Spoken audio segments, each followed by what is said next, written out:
Hey, what's happening, guys? Dan Dario here with another Options and Play video update. First off, I want to thank you guys that stuck around um, for last night's coaching session, last night's option session. Just, I always really love like the opportunities we have to get together to talk trading, talk options. This time specifically, talk a lot of upcoming earnings and catalysts, right?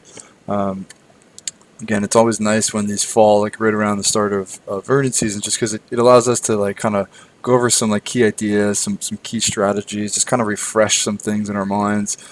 Just because things will pick up very quickly in the near term, so it's always good to have that game plan, just to always be able to like reference once things get kind of jam packed, which is definitely going to happen in the next week or two. All right.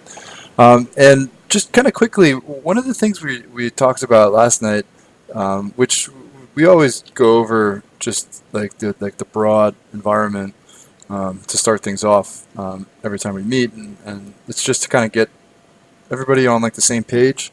So just to go over what we're all looking at, any major developments, and what I noticed while just kind of prepping for it and doing some chart work is that we are starting to create a lot of parallels to the environment and the action that we saw back in April. And I'll show you what I mean. So here, right? So like this action isn't happening for the exact same reasons, but technically shaping up very, very, very similar, right? So different things driving us higher. Um, but overall, very similar trading environment right now, and the timing of it, as you'll see, is kind of interesting as well.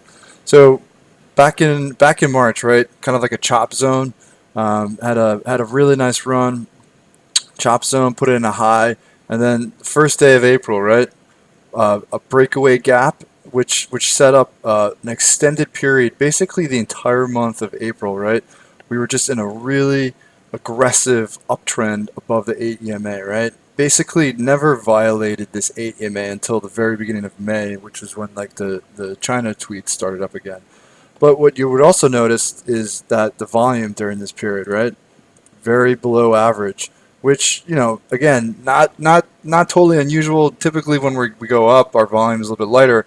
But what's interesting about this is that it came April, right? What happened the beginning of April and through the end of April, earnings season, right? That's when earnings season started. So we had a breakaway gap and then an aggressive uptrend above the 8 EMA, right? Right through the start and like the heart of earnings season, right? And it was accompanied by basically below average volume or lower volume most of that time, right? Now, fast forward to what we're doing right now, right? And you'll see what I mean. So, get a breakaway gap, right? So this was on this was the G20 session, right? So had a breakaway gap after a little bit of like a choppy couple weeks at the end of June. Big run, a little bit of chop, breakaway gap, and what's happening? We're in a really aggressive trend above the 8 EMA, right? Very, very, very similar.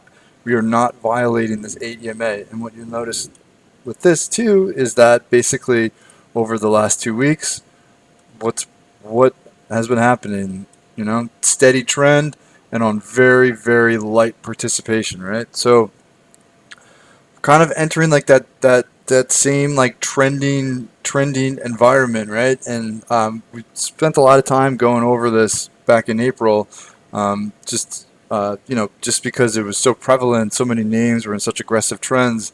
Spent a lot of time talking about it, so it's so like fresh in our mind, that we kind of like know how to go about this, right? And what we what we realized, and kind of what we spoke about then, was just that stocks that are in aggressive trends into earnings are names that you want to be a little bit more careful on, right? So Honeywell, this is in a very aggressive uptrend, steady aggressive uptrend, right, into earnings, and these are the ones where typically, I mean, it had been a lot of software stocks and a lot of like different tech names had been kind of in this pattern, but Honeywell kind of fits that bill, right? Or even to a lesser extent AXP, right? Just in a super super aggressive uptrend, right?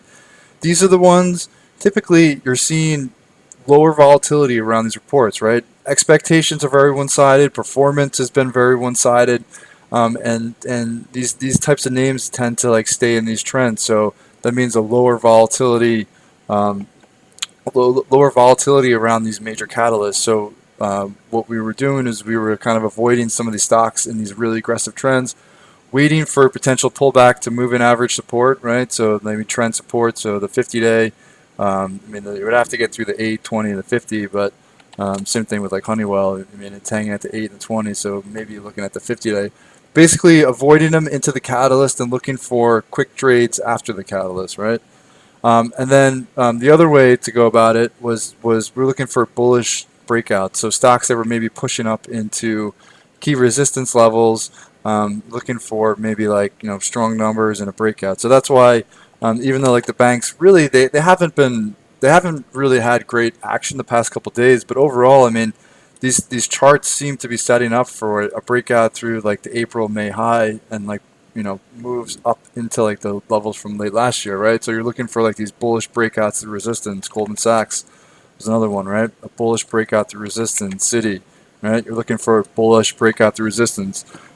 They don't always work, obviously, but these are if we're going to be entering like this trending environment, which we just saw a couple months ago for last earnings season, then we kind of know how to approach it, right? I mean, you're again avoiding or tending to avoid more of the names that are in aggressive trends, and you're focusing on bullish breakouts or even like bearish breakdowns. So the names that are below all near-term moving averages maybe have been underperforming significantly, which in this case probably translates to a lot of different energy names because they've been really lagging.